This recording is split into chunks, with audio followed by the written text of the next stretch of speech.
नमस्कार, बहुत बहुत स्वागत करती हूं आप सभी का भारत 24 पर। मैं हूं आपके साथ पूर्णिमा मिश्रा। शाम के 6 बज चुके हैं और वक्त है दहाड़ का। कांग्रेस ने अपने बैंक अकाउंट फ्रीज किए जाने पर केंद्र सरकार के खिलाफ मोर्चा खोल दिया है। कांग्रेस अध्यक्ष मल्लिकार्जुन खड़गे, सोनिया गांधी, राहुल गांधी समेत कई बड़े नेताओं ने आज एक प्रेस कॉन्फ्रेंस करते हुए इनकम टैक्स डिपार्टमेंट की कार्रवाई पर सवाल खड़े कर दिए और इस कार्रवाई के पीछे सरकार का हाथ बताया है। सोनिया गांधी ने कह दिया कि लोकसभा चुनाव से पहले कांग्रेस को आर्थिक रूप से कमजोर किया जा रहा है। राहुल गांधी ने कहा कि पैसे नहीं होने से रेल टिकट तक नहीं खरीद पा रहे हैं। मल्लिकार्जुन खड़गे ने कहा कि लोकतंत्र के लिए निष्पक्ष चुनाव होना जरूरी है और निष्पक्ष चुनाव के लिए लेवल प्लेइंग फील्ड होना भी जरूरी है। हालांकि बीजेपी ने कांग्रेस के आरोपों का चुन चुन कर जवाब दिया और इस जवाब देने की कतार में उतरे बीजेपी के बड़े नेताओं ने कांग्रेस के आरोपों की बखिया उधेड़ कर रख दी है।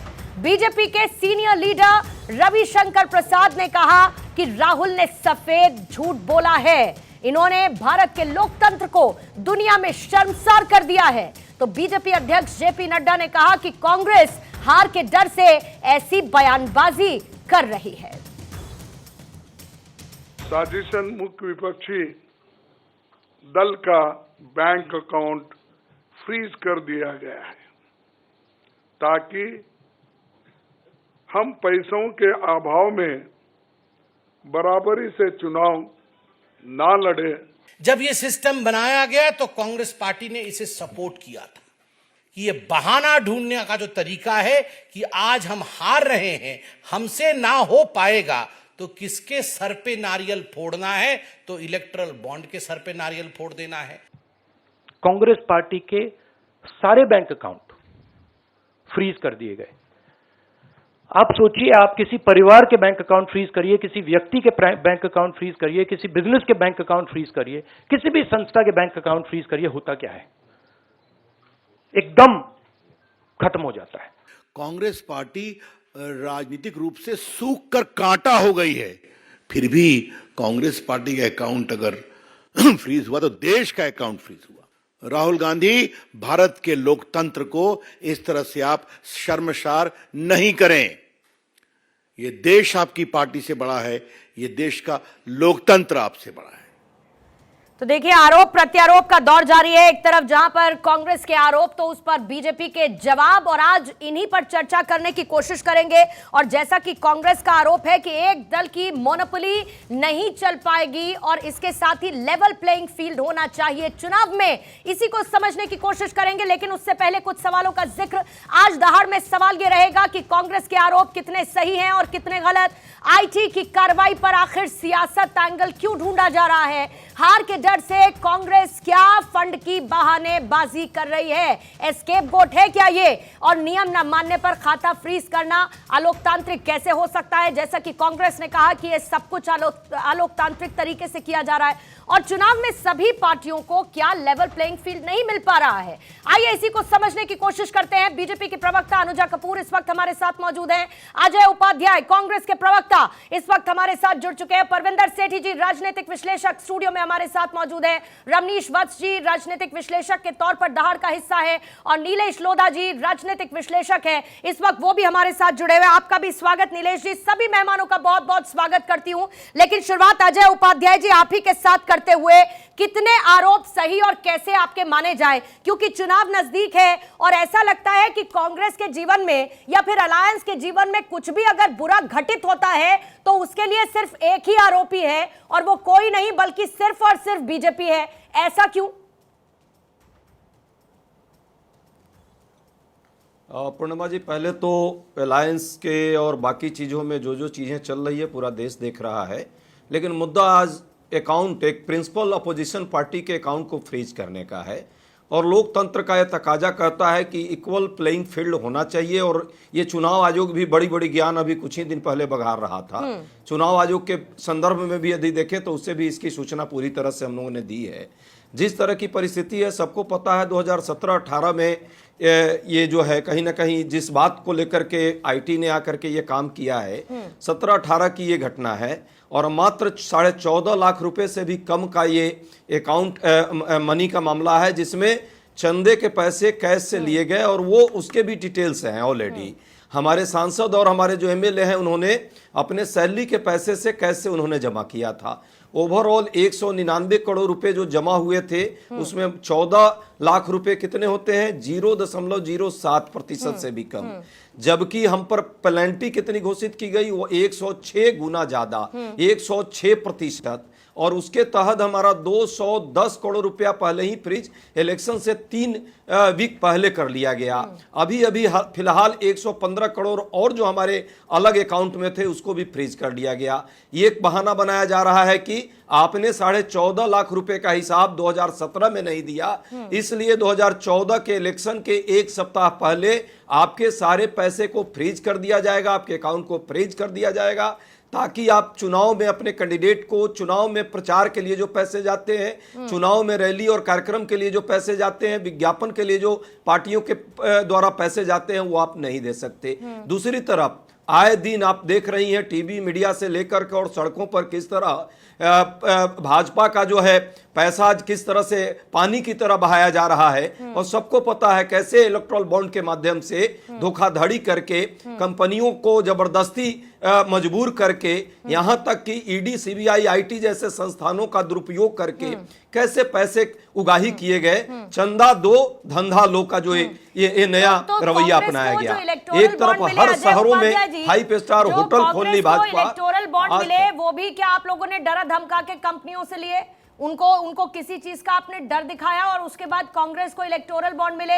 और दूसरा सर, मेरी जानकारी के लिए जरा ये क्लियर कर दीजिएगा ताकि बाकी पैनलिस्ट से भी मैं इस पर चर्चा कर सकूं। मुझे ये बताइए कि ये जो कुछ भी हो रहा है, आपने जो 106% पेनाल्टी, 0.7% गड़बड़ी के लिए 210 करोड़ की पेनाल्टी, ये जो सारे के सारे नंबर्स आपने मुझे गिनाए, ये कार्रवाई किसकी तरफ से, इनकम टैक्स डिपार्टमेंट की तरफ से की गई है या फिर ये कार्रवाई बीजेपी की तरफ से की गई है? दोनों में से किसने किया ये एक्शन लिया है?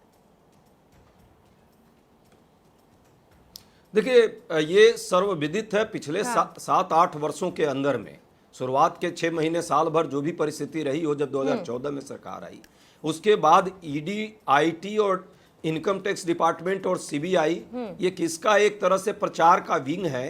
भाजपा एक तरह से इलेक्शन मैनेजमेंट टीम है। ये स्वतंत्र संस्था नहीं है, ईडी, आईटी कोई अलग से नहीं है, पहली बात। दूसरी बात, 2017 में यदि कोई घटना दुर्घटना है भी जिस पर ऑलरेडी कोर्ट में केस चल रहा है, आपको जो है इलेक्शन के 5 दिन पहले या 1 सप्ताह पहले कांग्रेस पार्टी जो देश की सबसे प्रमुख विपक्षी पार्टी है, उस पार्टी का अकाउंट आपने अचानक फ्रीज करने का जो निर्णय लिया और जितने पैसे हमारे हैं सारे अकाउंट को बंद कर देंगे, तो ये क्या दर्शाता है? ये दुर्व्यवहार है।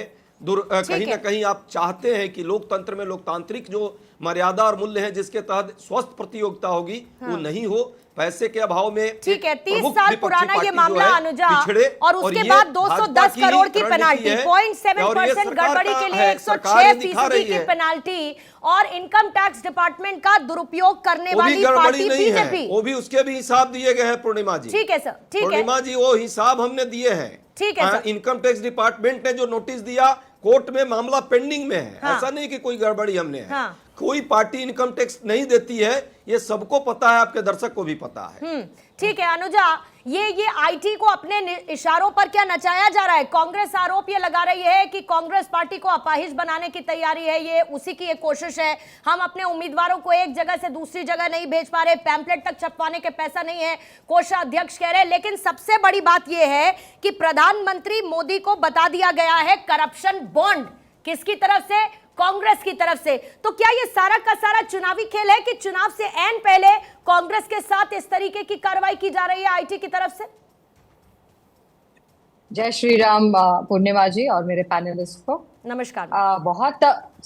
बहुत ही मैं तो कहूंगी कि it's a very surprising thing जिस तरीके से इन्होंने अपने घर की बात एक पब्लिक डोमेन में लाकर बात कर रहे हैं और उसका जो पूरा खामियाजा है वो बीजेपी के ऊपर डाल रहे हैं, जो बीजेपी ऑलरेडी एक पॉलिटिकल पार्टी है। जो बीजेपी ऑलरेडी एक पॉलिटिकल पार्टी है, उसको कह रहे हैं like we are all the other parties. आपके चार्टर्ड अकाउंटेंट ने आपको समझाया नहीं, बताया नहीं, आपको जागृत नहीं किया, आपको आपकी नींद से नहीं उठाया, उसका आप गुस्सा बीजेपी के ऊपर निकाल रहे हैं। उसके हिसाब से तो हमारा कोई काम लेना देना नहीं है। आप आईटी से जाकर पूछिए, उन्होंने आपको समन दिया, या आईटी का और पॉलिटिकल पार्टी के बीच का मामला है। आपने 40 to 45 डेज के बाद आपने जाकर उसमें आईटी में जाकर अपना जो एक बॉन्ड आपने भरना चाहिए था वो आपने भरा नहीं। तो आप ये बताइए कि आपका जो कनेक्शन जो है उसको आप पॉलिटिकल ग्राउंड पर ये क्यों लाकर साझा कर रहे हैं गवर्नमेंट? अब किस बात से, और ये क्यों कहा जा रहा है, क्यों बताया जा रहा है कि हमें तो 20% वोट मिलता है जनता से? आप एक तरफ से अपना रोना भी रो रहे हैं, अपना विक्टिम प्ले कार्ड कर रहे हैं, और दूसरों को ये बता रहे हैं कि हम जो पार्टी है वो एक रीजनल पार्टी है जिसको सिर्फ 20% वोट मिलते हैं। तो इसका आप बीजेपी को बता रहे हैं कि हमें ज्यादा परसेंट वोट मिलते हैं। तो देन अगेन, तो ये मुझे अभी तक समझ में नहीं आया कि प्रेस कॉन्फ्रेंस करी क्यों गई है। आप अपना रोना रोने के लिए प्रेस कॉन्फ्रेंस एक पब्लिक डोमेन में लाकर दे रहे हैं, जिसमें आपके चार्टर्ड अकाउंटेंट की गलती है, आपके खुद के लोगों की गलती है। आपने क्यों नहीं भरा? क्या आज मुझे अगर इनकम टैक्स का शो कॉज नोटिस आएगा तो क्या मैं उसके लिए एम आई प्रिविलेज? क्या I can use a public domain to talk about it? We are a political party. सब BJP is a political party. It is not an IT. और आप कोर्ट को भी कह रहे हैं, आप मीडिया को भी कह रहे हैं, आप किस हक से इन सब जो पिलर्स ऑफ डेमोक्रेसी है इनको आप उसके अंदर लाके खड़ा कर रहे हैं, और आप जोर जोर से रोकर दिखा रहे हैं कि हाय हमें एक महीने से हमारे लिए कोई पूछ नहीं रहा। अरे आप डिफॉल्टर है, आपके डिफॉल्ट आपके कांड है, उसको हम कैसे देखेंगे? How will we do it? और दूसरी बात, आपने क्यों नहीं दिया ये आपको पूछना तो जरूरी है। भारत जोड़ो यात्रा के लिए पैसे हैं आपके पास? आप भारत जोड़ो यात्रा में आप जो प्रचार कर रहे हैं उसके पैसे हैं आपके पास? और मुझे जहां तक लगता है कि 115 करोड़ सिर्फ फ्रीज हुए, बाकी के जो पैसा आपके पास है और जो इलेक्ट्रल बॉन्ड से आपको 1500 करोड़ मिले हैं उसका क्या कर रहे हैं आप? तो ये सिर्फ कह देना कि भाजपा कर रही है, ये बहुत ही दुख की बात है। मैं एक spokes person from BJP I am sitting here. मैं कोई आईटी का स्पोक्स पर्सन नहीं हूं, मैं कोई कोर्ट की स्पोक्स पर्सन नहीं हूं। नहीं, लेकिन अनुजा, कांग्रेस तो ये भी कह रही है ना, कांग्रेस तो साथ में ये भी कह रही है कि बीजेपी तो टैक्स देती नहीं है, हमसे टैक्स मांगा जाता है, हमारे अकाउंट फ्रीज कर दिए जाते हैं। राहुल गांधी कहते हैं कि 2 रुपए नहीं है पैसे खर्च करने के लिए, 2 रुपए भी नहीं है खर्च करने के लिए। इस वक्त ये स्थिति बनी हुई है कांग्रेस की, पैम्पलेट नहीं छपा पा रहे, लेवल प्लेइंग फील्ड की बात करते हैं। जब चुनावी मौसम है तो वाकई में क्या लेवल प्लेइंग फील्ड होना नहीं चाहिए दो पार्टीज के लिए? और आप भी टैक्स का पैसा नहीं भरते, ये आरोप आप पर बहुत गंभीर कांग्रेस की तरफ से लगाए जा रहे हैं। चार्टर्ड अकाउंटेंट ये मेरे हैं कि हमारे भाजपा पार्टी के, जो इनको पता है कि हम लोगों ने टैक्स भरा था कि नहीं भरा था। इसके अंदर जो जिस सेक्शन के बारे में 13A के बारे में बात हो रही है आईटी के अंदर, उसके अंदर ये भी लिखा गया है कि आप लोग वॉलंटरली दे सकते हैं, और आप बीजेपी ने भी दे रही है। और 20,000 से ऊपर अगर आपके पास आपकी इनकम नजर आती है या आपको फंड नजर आता है तो उसको आपको वॉलंटरली देना पड़ेगा, आपको उसको दिखाना पड़ेगा। ये आप पूछिए कि इनकम टैक्स ने आपको क्यों अवॉर्ड किया है इस तरह की पेनल्टी, ये आप बताइए। भाजपा नहीं रो रही, क्योंकि भाजपा का जो काम है वो भाजपा निष्पक्ष काम कर रही है, इसलिए इलेक्टोरल बॉन्ड भी लेकर आई थी। पर रोना आपका है, आपने पैसा खा के डकार गए इलेक्टोरल बॉन्ड का भी 1500 रुपए, आप उसकी बात कर रहे हैं। आप उसको देखा नहीं आपने, आपके पास इतना पैसा ऑलरेडी है, आप सिर्फ 115 करोड़ रुपया सिर्फ जब्त किया है, क्योंकि उसके बेसिस पर आपके पास जो बाकी का पैसा वो कहाँ गया? आपने जो इतना करप्शन कर आ रहे हैं 70 साल से, उसका पैसा कहाँ गया? क्यों नहीं आपके पास पैसा? झूठ बोलते हैं बार बार, विक्टिम प्ले कार्ड। इस पर अजय जी रिएक्ट करना चाहते हैं आप तो जल्दी से जवाब दीजिएगा, फिर बाकी मेहमानों के पास जाऊंगी। हाँ, पहले तो अनुजा बहन को मैं जरूर बताना चाहूँगा कि रीजनल पार्टी और राष्ट्रीय पार्टी के क्या डिफरेंस होते हैं, शायद इनको इसकी जानकारी नहीं है। चलिए इसको जरूर समझेंगे। दूसरी बात, जिस तरह से इन्होंने लगातार तेज आवाज़ में अपनी बात रखने का प्रयास किया, पूरी देश की जनता और आपके दर्शक समझ रहे हैं इस बात को कि जो ज़्यादा बौखलाता है उसके पीछे कहीं ना कहीं कोई कारण है, पूरा देश जानता है। तो जो आपसे बात करते हुए, क्योंकि तमिलनाडु बहुत इंपॉर्टेंट है, इसीलिए एक एक प्रतिक्रिया इससे मैं जरूर लेना चाहूंगी। इस बार तमिलनाडु की जीत को लेकर प्रधानमंत्री बड़े आश्वस्त नजर आ रहे हैं और साउथ में उनकी तरफ से जबरदस्त रैलियां की गई हैं। अगर इन 9 नामों का मैं जिक्र करूं तो तमिलनाडु में आपकी प्रेजेंस को कितना मजबूत करते हुए ये नजर आते हैं और कितना विन विन सिचुएशन इन नामों के साथ बीजेपी तमिलनाडु में अपनी देखती है। देखिए मुझे लगता है कि सिर्फ एक तमिलनाडु की बात हम यहाँ पे पूर्णिमा नहीं कर सकते, क्योंकि Modi wave all over India है और सिर्फ इंडिया से नहीं, इंडिया से बाहर भी बहुत परिचित है। तो ये जो पूरी सिचुएशन है आप तमिलनाडु के अंदर देखिए कि जहां पर आज अन्नामलाई जी को भी सामने रखा है हम लोगों ने, this because we have seen how he has been working throughout. और उनको तो आपने देखा था कि एक वायरल भी हुआ था वीडियो कि किस तरीके से वो उनकी पीठ थपथपा रहे थे। तो throughout it has been shown that कि जो ग्राउंड लेवल पर जो एक बीजेपी काम करती है वही से तो हम जीतते हैं। हम हर चीज को मास्टर स्ट्रोक नहीं मानते, हम ओवर कॉन्फिडेंट नहीं होते हैं। टी सौंदरराजन को भी आपने जगह दे दी, राज्यपाल पद से उनकी तरफ से इस्तीफा दिया गया था, उनको भी अन्नामलाई का मैं बार बार जिक्र करती हूं और मैंने एक शब्द उनके लिए यूज किया, मोदी के सिंघम। सारी जिम्मेदारी उनको फिलहाल दे दी गई है, क्योंकि देखिए ये तो कहा जा रहा था ना बार बार अनुजा की बीजेपी के पास साउथ में कोई एक ऐसा चेहरा नहीं है और खासतौर से तमिलनाडु को लेकर अन्नामलाई पर आप लोग बहुत भरोसा जता रहे हैं।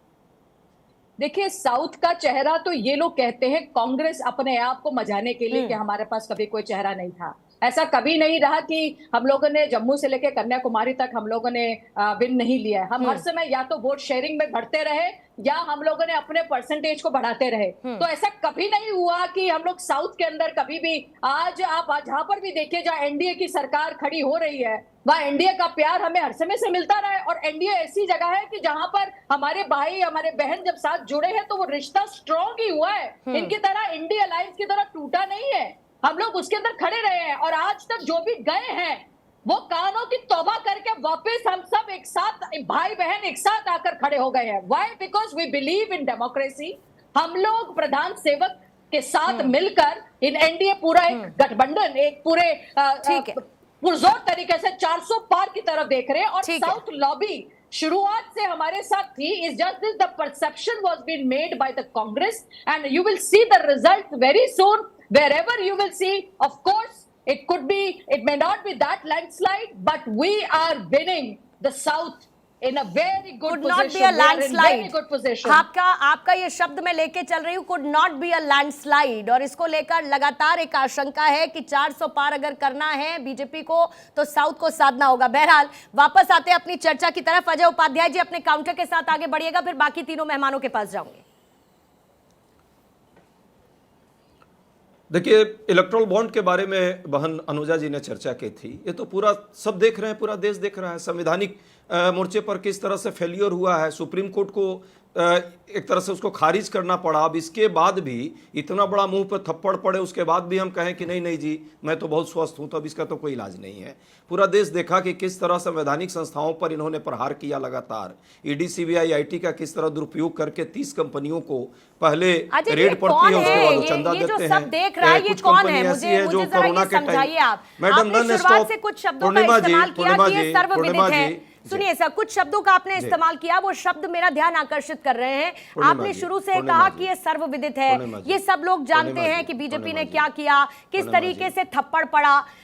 सुप्रीम कोर्ट ने कहा कि ये अनकॉन्स्टिट्यूशनल है, इलीगल और अनकॉन्स्टिट्यूशनल में अंतर होता है सर। और उसी इलेक्टोरल बॉन्ड में नाम कांग्रेस पार्टी का भी है, उसमें बीजेपी का भी है, उसमें टीएमसी का भी है। सर कोई ऐसी पार्टी नहीं है जिसका नाम शामिल नहीं है।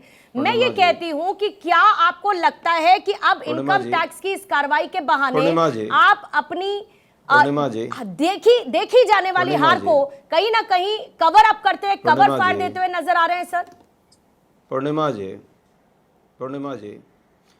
जी आपसे बड़ा विनम्र आग्रह है, आप बहुत वरिष्ठ पत्रकार हैं, कम से कम थोड़ा समय दे दीजिए, सुन लीजिए, फिर उसके बाद आंसर। हाँ, ठीक है सर, बोलिए। मेरा कम से कम जिस तरह से हमारे साथी ने कहा अनकॉन्स्टिट्यूशनल है, ये तो और बहुत बड़ा प्रहार है कि ये असंवैधानिक चीजों के तहत पैसा इकट्ठा किया गया। पहले तो जो असंवैधानिक तरीके से जो पैसा आया है सभी पार्टियों का उसको फ्रीज कर देना चाहिए, करना चाहिए या नहीं? आप एक प्रबुद्ध पत्रकार हैं, आपको क्या लगता है जो असंवैधानिक तरीके से कोई बात आई आपका सारा हो गया क्या? ऐसे ही वो राष्ट्र के विरुद्ध में है, संविधान के विरुद्ध में है। पहली बात ये आपका सारा हो गया क्या? पैसा फ्रीज, सारा पैसा फ्रीज है आपका? आप तो नॉन स्टॉप, आप मैं यही तो मैं बोल रहा हूं। मैं तो दावा कह रहा हूं कि ऐसा होना चाहिए। जहां तक बात है, ये सरकार का काम है, सुप्रीम कोर्ट का काम है, कोर्ट में चल रही है बात। जो मूल मुद्दा था उस पर जरा हमें 10 सेकंड दे दीजिए एक्स्ट्रा, बहुत लंबा चौड़ा समय अपनी बात रखी है। मुद्दा क्या है? जो आईटी का मामला है भाई आईटी का भी उस पर कोर्ट में अपील है, ऑलरेडी उस पर जो फैसला होगा आगे होगा। हम तो सिर्फ अनुरोध कर रहे हैं इस सरकार से कि ये जो गलती कर रही है लोकतंत्र की हत्या करने का, हमारे जो फ्रीज किए हुए हैं अकाउंट है उसको खोल दे, और जो फैसला आएगा कोर्ट से 18वीं लोकसभा का चुनाव तो हो जाएगा जी। ये तो दोबारा 18वीं लोकसभा नहीं आएगी। कोर्ट में जो फैसला होगा उस पर बात होगी आगे, लेकिन इक्वल प्लेइंग फील्ड नहीं चाहती है, यही दुर्भावना है। यही ये चाहती है कि किसी तरह से एन केन प्रकारेन गलत तरीके से इस चुनाव को प्रभावित करे और दूसरे पार्टियों को किसी न किसी तरह से तोड़े, कभी किसी तरह से उस पर रोक लगाए, उसके पैसे पर रोक लगाए, और ये दिखा रहा है। ठीक है, point taken sir, point taken. मेरे साथ तीन राजनीतिक विश्लेषक हैं, जरा उनसे भी इस मामले को थोड़ा सा समझने की कोशिश कर लेती हूँ। फिर अजय उपाध्याय जी, अनुजा आपके पास आऊंगी और शुरुआत परविंदर सेठी जी आप ही के साथ करती हूँ। अगर कोई नियम नहीं मानता है और नियम ना मानने के बाद किसी के खाते को फ्रीज कर दिया जाता है, ये इनकम टैक्स डिपार्टमेंट की कार्रवाई है। ये अलोकतांत्रिक, अनकॉन्स्टिट्यूशनल ये कैसे हो सकता है? ये कैसे कहा जा सकता है कि बराबरी से हम चुनाव ना लड़ पाए, 18वीं लोकसभा जैसे तैसे हम हार जाएं, बीजेपी जीत जाए, ये कोशिश उसकी है। ये कार्रवाई नियम ना मानने को लेकर है, वो भी इनकम टैक्स डिपार्टमेंट की तरफ से। इसमें सियासत कहां से आई? देखिए, मैं थोड़ी बात ना शुरू से करना चाहूँगा इलेक्टोरल बॉन्ड के बारे में। इलेक्टोरल बॉन्ड के अंदर जिन लोगों ने पैसा डोनेट करा है, जो बड़ी बड़ी कंपनियां जैसे फ्यूचर गेमिंग हो गई, सन मार्टिनो ने जो पैसा दिया 1368 करोड़ रुपया दिया है, और वो जो कंपनीज हैं वो शक के दायरे में, जिनके ऊपर सीबीआई की रेड होती है, इनकम टैक्स की रेड होती है, जिनके ऊपर ईडी की रेड होती है, वो पैसा डोनेट करते हैं। सबसे पहले ये नियम था कि 7.5% जो प्रॉफिट का है वही डोनेट किया जा सकता है। उसके बाद उन्होंने कहा रेवेन्यू का 10%, उसके बाद उसकी लिमिट ही खत्म कर दी। जो कंपनीज लॉस में चल रही हैं वो भी डोनेशन दे रही हैं, चाहे उनको कोई पावर का कॉन्ट्रैक्ट मिला है, कोई उनको माइंस का कॉन्ट्रैक्ट मिला है, चाहे उनको एयरपोर्ट का कॉन्ट्रैक्ट मिला है। ये जांच का विषय सभी जो, और खास तौर पे इसका जो सारा दारोमदार आता है जो पार्टी सत्ता पक्ष में है, चाहे सेंटर में है चाहे स्टेट में है, उन्हीं पार्टियों को डोनेशन मिली गई है। अब मैं ये कहता हूं कि इसको अगर आप ईमानदारी से चुनाव कराना चाहते हैं और आपकी नीयत साफ है, तो जितनी भी राजनीतिक पार्टियां जिनके पास इलेक्टोरल बॉन्ड का पैसा आया है, इलेक्शन कमीशन ये डिक्लेयर करे कि 543 सीट हैं, जितने आपके कैंडिडेट हैं और जितने वहां पे उन्होंने उनको एक पैसा खर्चने की अनुमति दी गई है, उसके अलावा सारा अकाउंट फ्रीज कर दें इलेक्शन तक, ताकि उतना ही पैसा वो खर्च कर पाए। ये हेलीकॉप्टरों का पैसा, पोस्टरों का पैसा, लोगों के खाने पीने का पैसा, इलेक्शन के अंदर जो अंधाधुंध लोगों के टैक्स के पैसे की कार्रवाई है, ये इलेक्टोरल बॉन्ड को लेकर है क्या?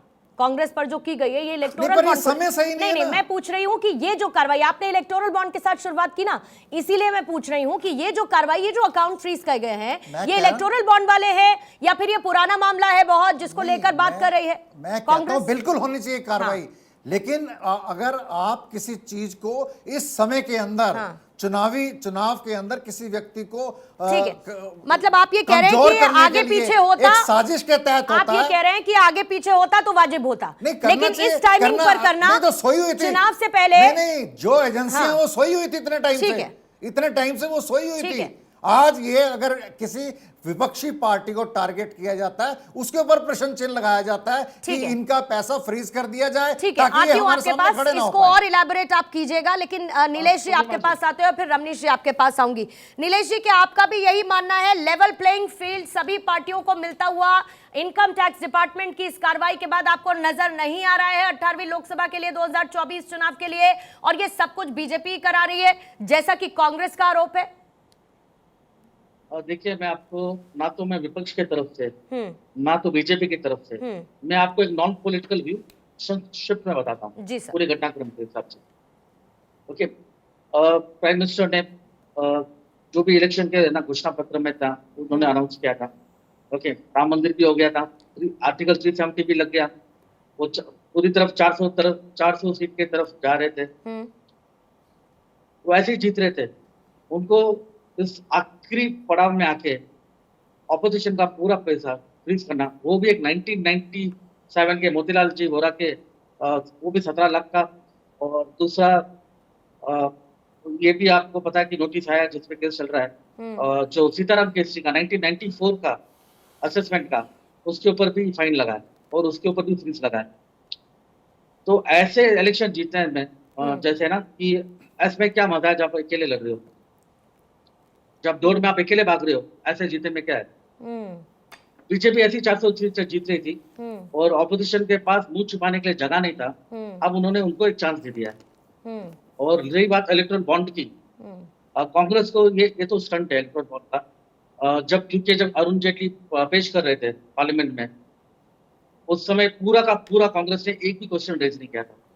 ओके, वो इसके साथ थे जब अरुण जेटली इलेक्ट्रल बॉन्ड का ना, ये एक्चुअल में रिफॉर्म है, कुछ नहीं है, ठीक है। उस समय तो वो कर रहे थे। आज जब वो इलेक्शन हार रहे हैं तो उनको वो एक मुंह छुपाने का एक और एक रास्ता मिल गया।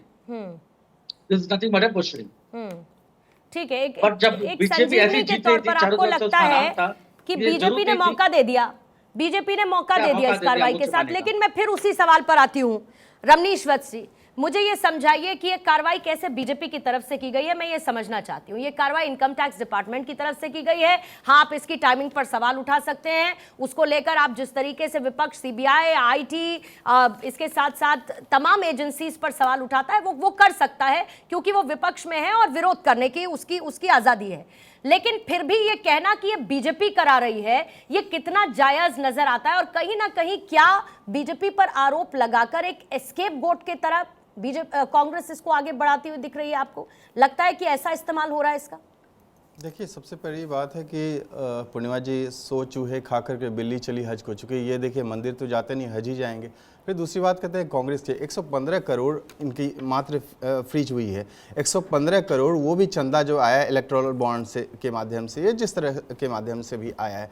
लेकिन इसमें ये देखिए, सबसे बात है कि आज जो चुनावी मौसम है, आज हर तरह के हथकंडे अपनाने के लिए मजबूर है आज कांग्रेस पार्टी, राहुल गांधी खास करके।